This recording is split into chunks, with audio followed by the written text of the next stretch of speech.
Important questions 8th standard Tamil medium.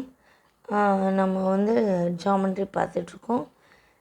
ஜாமெண்ட்ரியில் இப்போ பார்த்துட்ருக்கிறது third sum. ஏற்கனவே போன வீடியோவில் நம்ம மெயின் டயக்ராமும் உதவி படமும் வரைஞ்சோம்.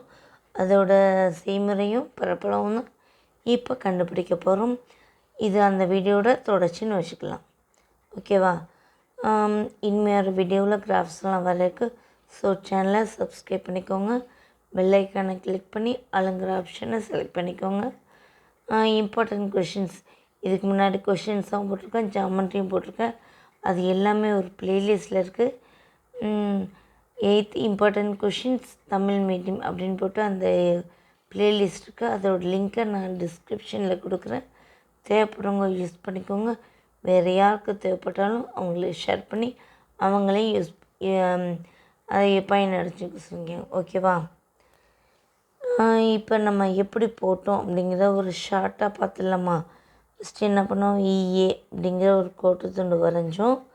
கோட்டு துண்டு வரைஞ்சிட்டு பாதி அளவும் இல்லை, காலவும் இல்லை, பாதிக்கும் காலுக்கும் நடுவில் ஒரு அளவு எடுத்து சும்மா ரேண்டமாக தான், அது எந்த ஒரு இதுவும் இல்லை, அளவெல்லாம் கிடையாது, ரேண்டமாக அளந்து ஒரு வில் வெட்டணும். இந்த வில் நல்லா பெருசாக வர மாதிரி ஒரு வில்ணும், கிட்டத்தட்ட வட்டம் 3/4 வட்டம் வர மாதிரி வெட்டிக்கிட்டோம். வெட்டிட்டு இந்த வில்லு வந்து இந்த இடத்த வெட்டுது பார்த்திங்களா, இந்த இடத்துல மறுபடியும் அந்த அளவாக மாற்றாமல் காம்பஸை வச்சுக்கிட்டு இந்த போகிற 3/4 வட்டத்திலே ஒரு வில்லு வெட்டணும். சரியா? மறுபடியும் அதே காம்பஸ் அளவு மாற்றாமல் அந்த வெட்டிஞ்சு பார்த்திங்களா 3/4 வட்டத்தில், அதே வட்டத்தில் அதே அளவில் வச்சுக்கிட்டு மறுபடியும் 3/4 வட்டத்திலே ஒரு வில் விட்டுரும். சரியா? இப்போ 2 வில் ரெடி ஆயிடுச்சு. இப்போ என்ன பண்ணோம், அளவை மாற்றக்கூடாது. இதை மையமாக வச்சு மறுபடியும் ஒரு வில் வெட்டணும், இதை மையமாக வச்சு மறுபடியும் ஒரு வில் வெட்டணும். இப்போ 2 வில்லும் ஜாயிண்ட் ஆகிறதோட இந்த வழியாக அந்த கோடு போகணும்.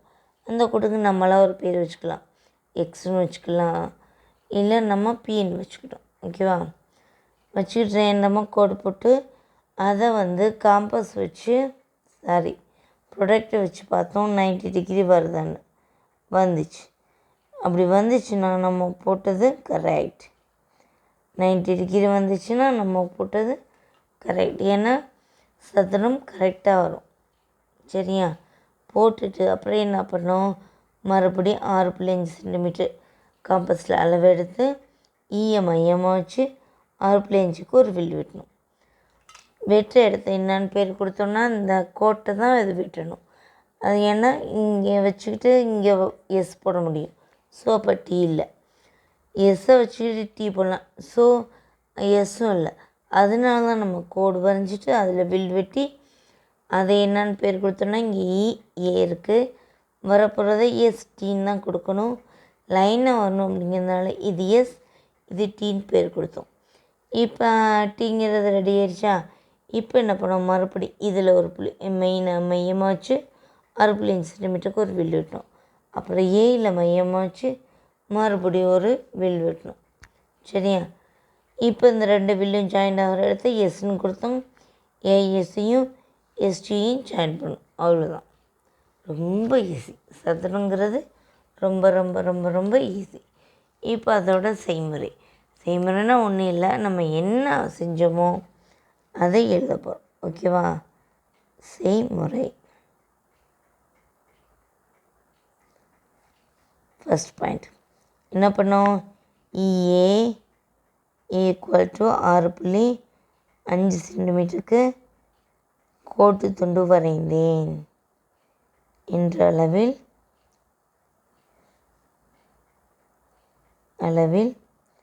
கோட்டு துண்டு வரைந்தேன்.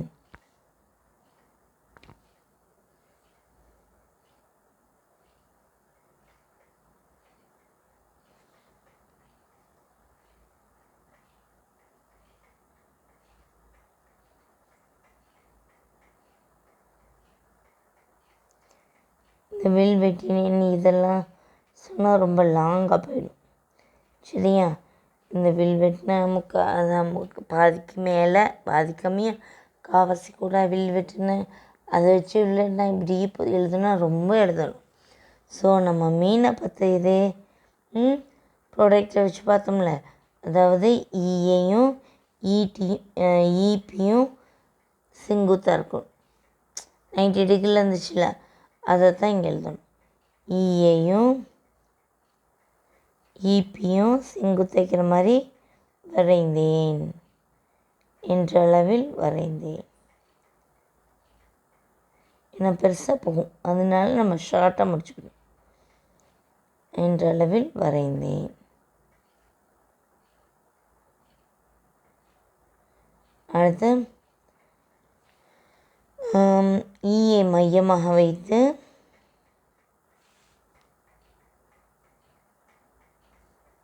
ஈயை மையமாக வைத்து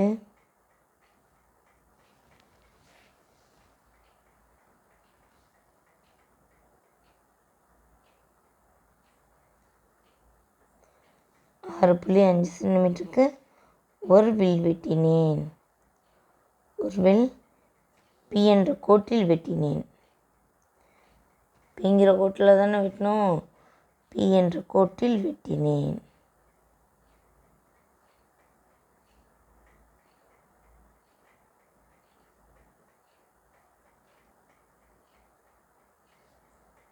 வெட்டினேன். இதை கோட்டு துணி எழுதக்கூடாது, இந்த ஆரோ மறக்காமல் போட்டுருணும். இந்த மாதிரி இடையில சின்ன சின்ன டிப்ஸ் சொல்லுவேன். ஸோ வீடியோவை நீங்கள் ஃபுல்லாக பார்த்தா தான் என்ன இடையில எனக்கே ஞாபகம் வந்து சொல்கிற டிப்ஸ் உங்களுக்கு புரியும். வெட்டினேன். இந்த கோடு மெயினாக போடணும், ஓகேவா? ஆரோ போட்டு அப்போ தான் அது கோடுங்கிற கணக்குக்கு வரும். அப்புறம் இரண்டும் சந்திக்கும் புள்ளிக்கு என்னன்னு போட்டோம், டி என பெயரிட்டேன். இரண்டும்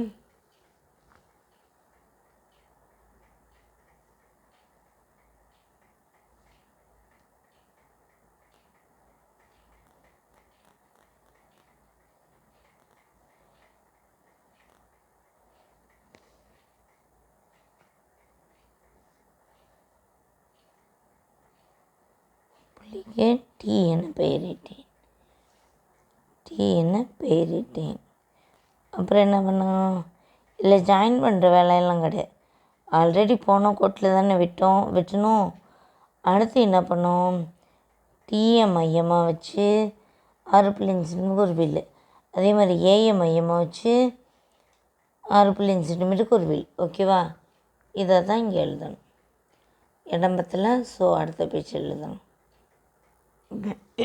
ஏற்கனவே 4 பாயிண்ட் வரையும் எழுதியாச்சு. 5வது பாயிண்ட் என்னது, டி மற்றும் ஏஏ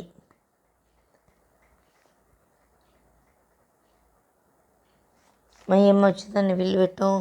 தனித்தனி இல்லைன்னா பட் ரொம்ப பெருசாக போகும், அதனால தான் சும்மா ஒரே இதில் முடிக்கிற மாதிரி ஒரே இதில் முடிக்கிற மாதிரி எழுதியிருக்கேன். மையமாக வைத்து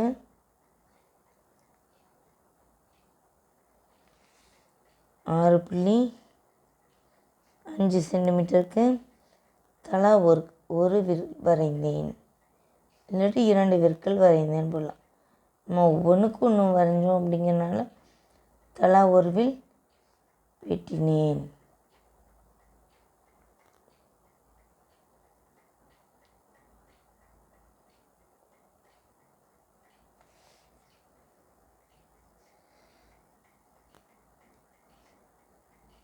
இரண்டு விற்களும்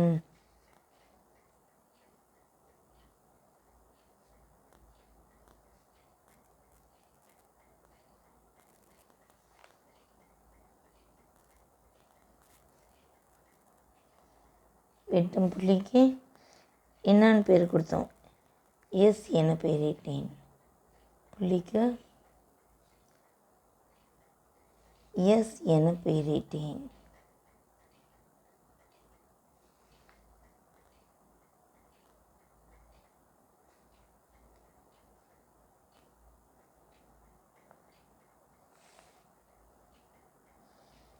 அப்புறம் டிஎஸ்ஸையும் ஏஎஸ்ஸையும் இணைத்தேன். மேலே கோடு இணைத்தேன்.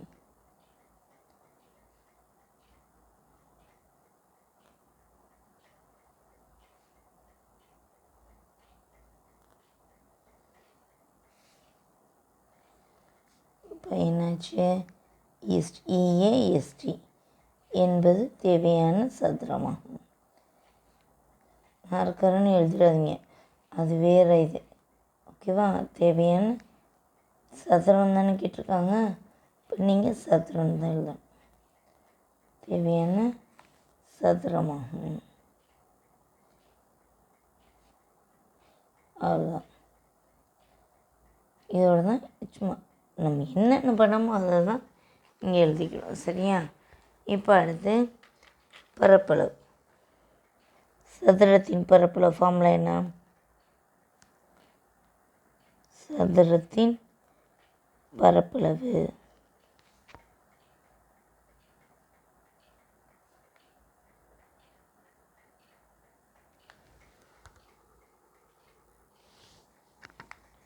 A² சதுர அலகுகள். ஏன்னா கொடுத்துருக்க அளவு தான். என்னது என்ன கொடுத்துருந்தாங்க? 6.5 ஸ்கொயர், அதாவது 6.5 இன்ட்டு 6.5. சும்மா இங்கே ரஃப் ஒர்க் மாதிரி போட்டு கட்டுறேன். பட்டு இந்த மாதிரி இதில் போடக்கூட ரஃப் பேப்பர்னு ஒன்று வாங்கி அதில் போடலாம். ஓகேவா? 6.5 இன்ட்டு 6.5. சரியா? ஃபஸ்ட்டு 5ஆல் 5 25. 25ல் 5 கீழே போடணும், 2 பேலன்ஸ் வைக்கணும். 6 30. 30ஓட 2 கூட்டினா 32. இப்போ 6ல் மல்டிப்ளை பண்ண 5 இங்கே ஸ்டார் ப்ளஸ் ஏதாவது ஒன்று போட்டுக்கணும் ஃபஸ்ட் டிஜிட்டுக்கு. ஏன்னா 2ஆவது பண்ணும்போது அப்படி தான். இதே 3ஆவது போது 2 டிஜிட் போடணும். போட்டுடலாமா? 5 30. 30க்கு என்ன பண்ணும்? கீழே 0 போட்டு பேலன்ஸ் 3 வைக்கணும்.